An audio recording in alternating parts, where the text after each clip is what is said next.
It's wonderful to meet you. Thank you so much for taking a minute out today. Happy to, Todd. So, I want to begin our conversation as we close this year out. COVID did so much to the world of education and all of us in general. How many ripples in that pond, so to speak, are you continuing to feel from living through that pandemic? But both positive and negative. Yeah. I think the challenge is the ongoing learning gaps, and challenges of the students who were impacted, especially those who um, had to navigate that time trying to learn at a distance without personalized instruction, and so I think we're going to see the ripples of that for probably still a long time to come. Yeah. Um, but there are some positives, though. I mean, an awful lot of innovation was developed during that time that continues to be a benefit. You have seen both the kind of the positive, the negative, the challenge of ensuring kids are receiving quality instruction, and you've seen a boost to parent interest in private education, and I'm a fan and a supporter of public education, even though I work in the private sector. And I believe we need to support enough quality public schools.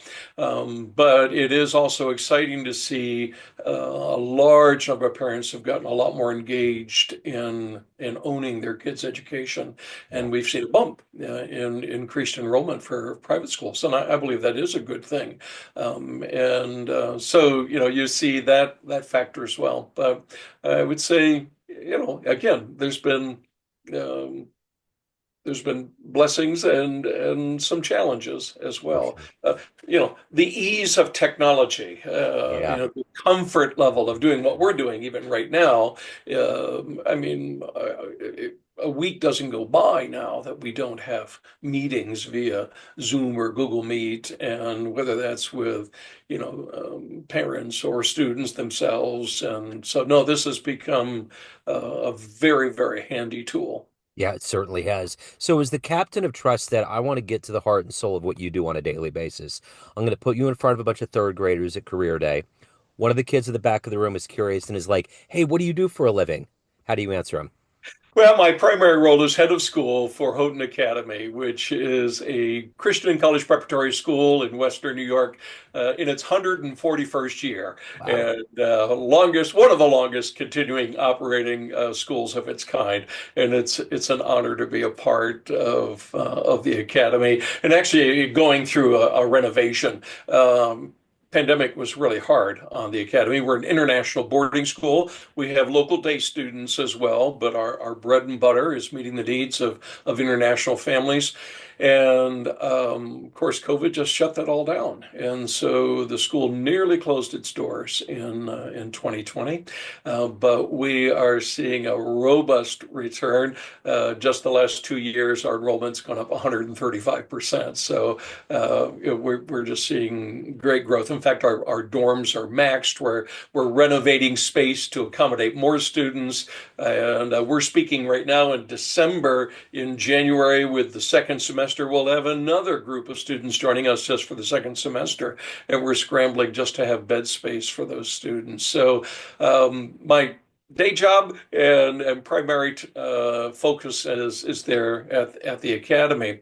I've also been, however, a school consultant and a leadership mentor trainer for many, many years, working with the Global School Consulting Group. I have an international education background, working with educational administrators and leaders in many different countries. I've done some writing, have a book that's gotten some attention called TrustED, The Bridge to School Improvement. Developed a framework out of my doctoral program for school improvement based on developing trust in school leadership. And if I can kind of drill down to the number one finding of the research, is that the number one indicator for school success is trusted leadership. Yeah.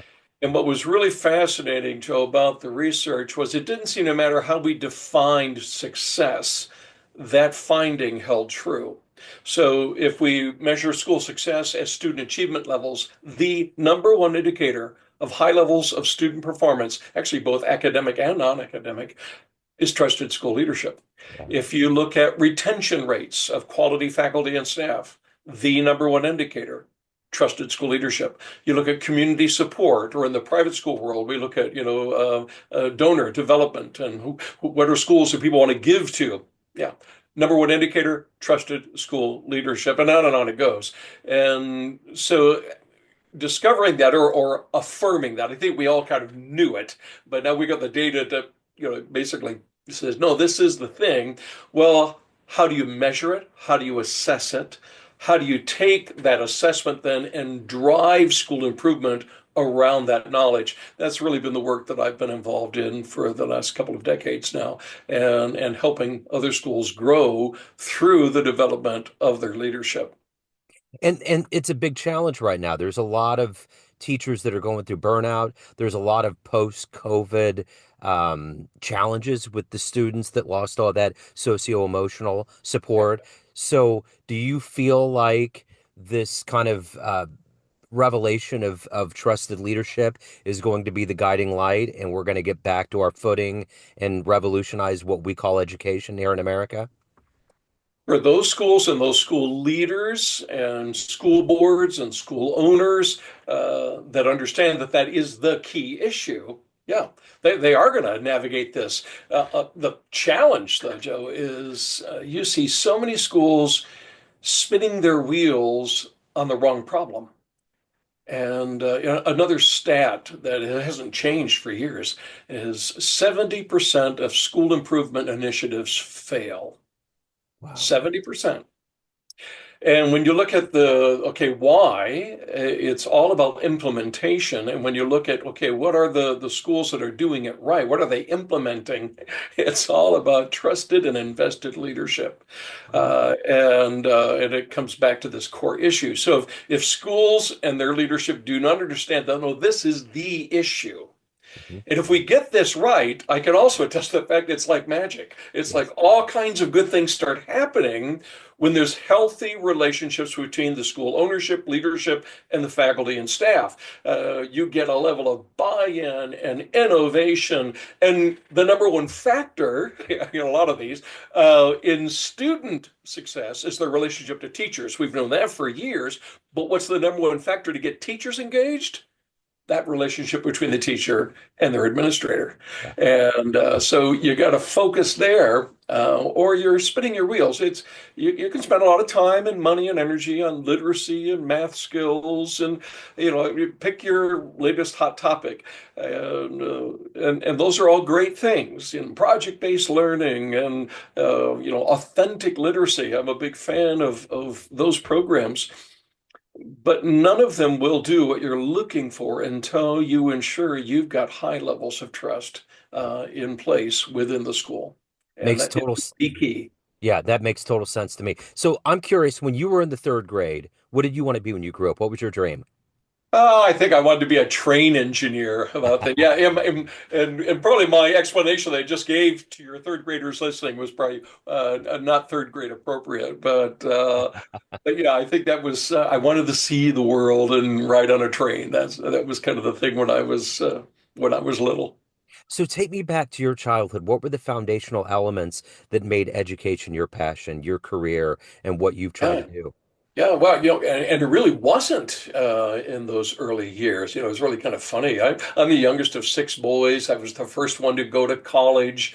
Most of my brothers all went military route. My dad was a factory worker. My mom was a paralegal, and uh, and I think what ended up inspiring me, though, to education was uh, first the influence of teachers in my life, both at the school and the university level, and the impact of their influence.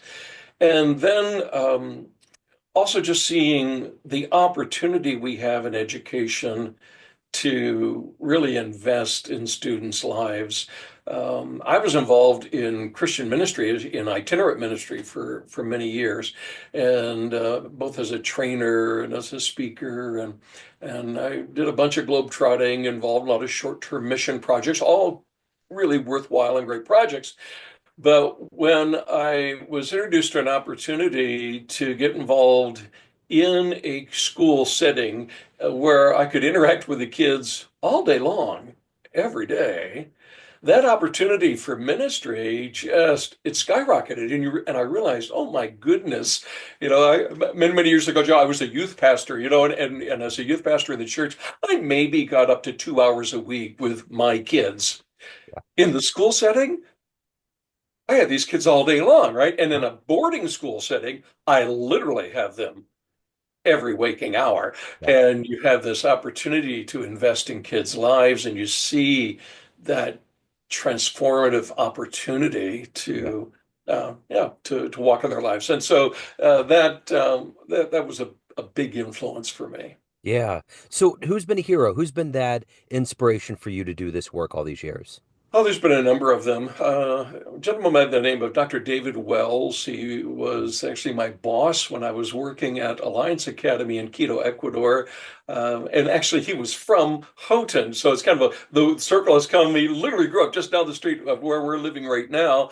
And it's kind of how I came back here. But Dr. Wells, David's uh, leadership, inspiration, integrity, he modeled for me what it meant to be a trusted and quality school leader who just brought out the best in everybody that worked with him. I mean, you just he extended trust and got it in return, and so it gave me opportunities I really wasn't ready for, or didn't feel I was ready for, and opened doors for me that just resulted in yeah again opportunities to see how the education is done around the world, what's working, what's not working, and yeah, I don't know how else to express it.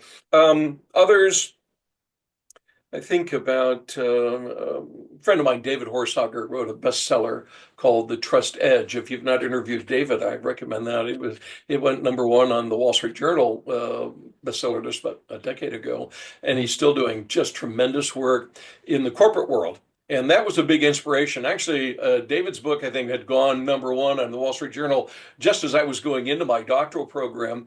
And I remember he had encouraged me to come and sit in on one of his trainings in Minneapolis, and he had all these, corporate 500 people in the room, and I'm representing my little academy.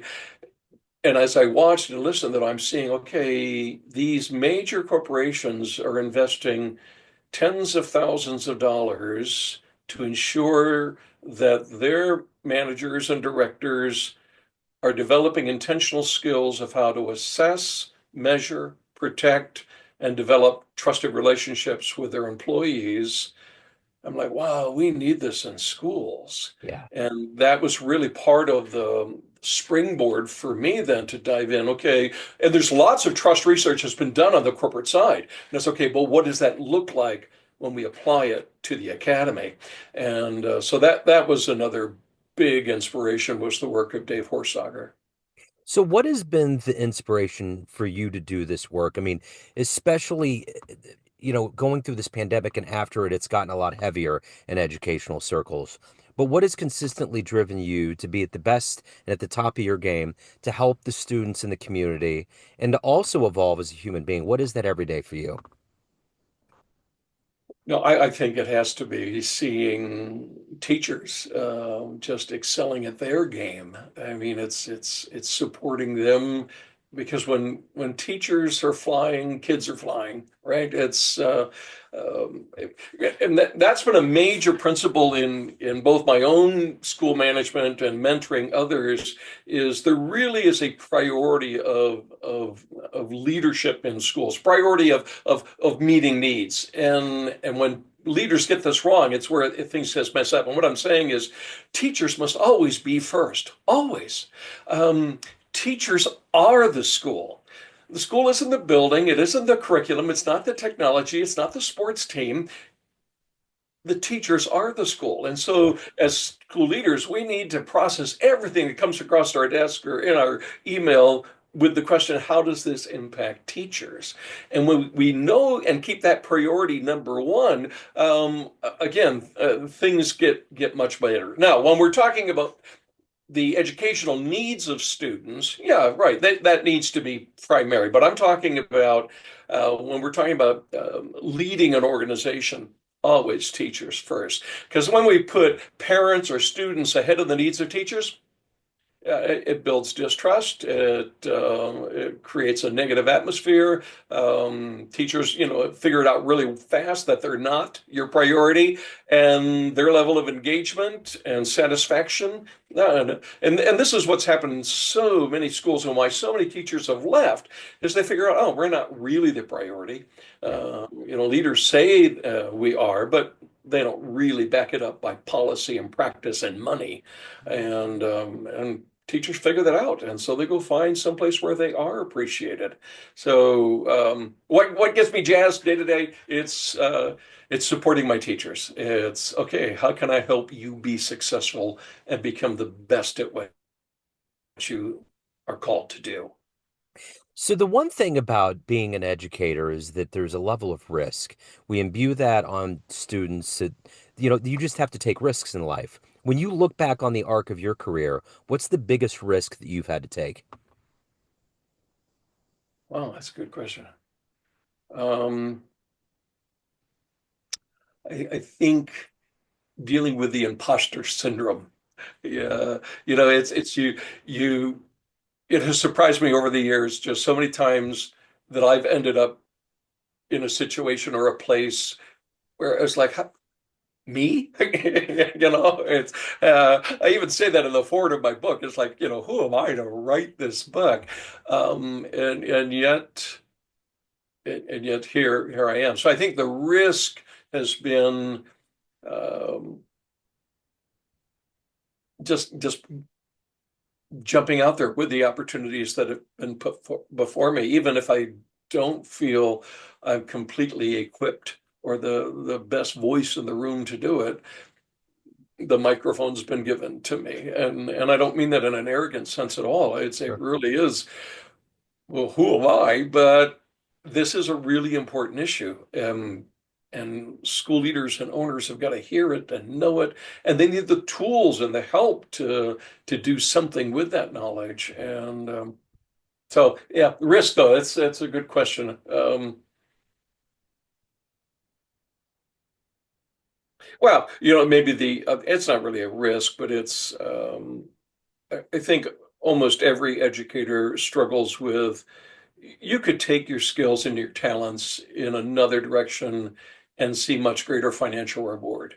I have many friends over the years who started in education and got frustrated for one reason or another, or just chose to leave and have applied their skills and talents elsewhere. And yes, they financially, you could say they've been rewarded in greater ways than what I've personally experienced. Um, but it really comes down to what really drives, you again, what you asked me earlier, what gets you up in the morning? Yeah. Yeah, it's not so much the paycheck for me, although, we all like to get paid, but it's no, for me, it's more about people Yeah. and mission and seeing the mission fulfilled, and having that opportunity to invest in something that's just going to go on and on and on, that has really an impact on the world. Working in an international school, this is my third international school that I've had the opportunity to work in. And as I think back to, my missions days when I was in um, full-time Christian ministry, itinerant, I was bouncing around the world doing international missions. Well, in an international school, international missions comes through the door every morning, right? It's like it walks into me, and then you see these kids become young adults who then go on and have an impact all over the world Yeah. in their communities as well. And that's just, to me, it's a great reward. And yes, I'm not making the big bucks, but I I do feel like I have a part in what God's doing around the world through these people that have interconnected in a unique place and time for that purpose. Yeah, for sure. So, of all of these things that you've done and accomplished in your life and in your career, what are you the proudest of? Oh, wow, that's hard. Well, you got to say my kids, Sure. right? And I mean that. I just very, very proud of what my kids have accomplished as well. Professionally, I think the young men and women that I've had the opportunity to mentor who are also quality school leaders today. I think of a young man who was served as a principal with me at a school for a number of years, and what I see him doing today, just quality educator, quality leader, and I'm thrilled I had a part in helping him develop into who he is and what he's doing today. I think that would be, yeah, and there's others that I can reflect on as well. And again, I've had the opportunity to help mentor and develop school leaders, not just here in the States, but Haiti and Mexico and Paraguay and Vietnam. And so, just that opportunity to be able to invest in people who are investing around the world. Yeah, that's Yeah, again gives me great, great pleasure. absolutely. So, at the end of the day, everyone has a perception of you, family, friends, clients, students, colleagues, but you run the show. What's your perception of you? Who do you think you are? Oh my. Uh, I'm a kid that grew up in rural northeastern Pennsylvania who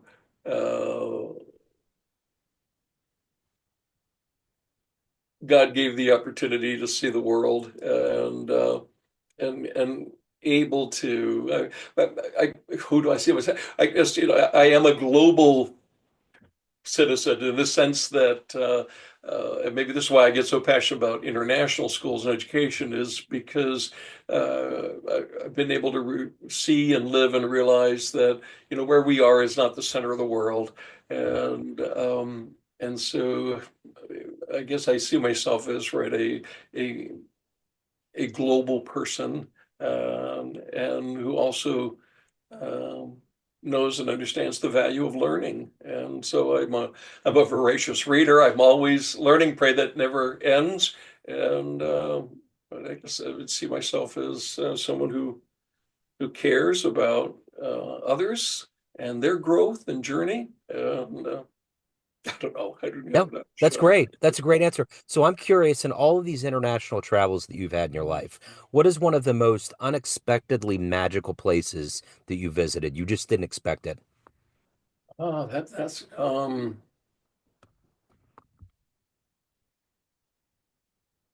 Sri Lanka, maybe. Yeah. Yeah, that was, I really didn't know what to expect. And the people were amazing and beautiful. I mean, it's an island country and just, but the people were uh, just gracious and wonderful to work with, and still have some dear friends that I made rather during that time. So I guess yeah, Yeah. for your descriptor of a magical location, yeah, I would say Sri Lanka would be in that category. That's where Arthur C. Clarke went. I always find that to be synonymous with him. That's where Hmm. he ended Yeah, up that's going. right. Yeah. So if anyone wants to reach out, anyone wants to hire you, look into what you're doing, any of the good business in your world, where can they go? Well, you can always come to Houghton Academy, and it's just houghtonacademy.org, and you'll find me there. You can find me on LinkedIn. It's just Dr. Toby Travis. And I also, a number of my instruments that I developed for schools, survey instruments are available through schoolwrite.net, and you can go to Schoolwrite's website. If you just put my name in a search engine, you'll find me. But join us at HoughtonAcademy.org and see what we're doing there, and that's the easiest and fastest way to find me. Wonderful. Dr. Travis, this has been absolutely wonderful. Thank you for your story. Thank you for your work, and have a wonderful 2025. Well, thank you so much, Joe. Thank Blessings. you.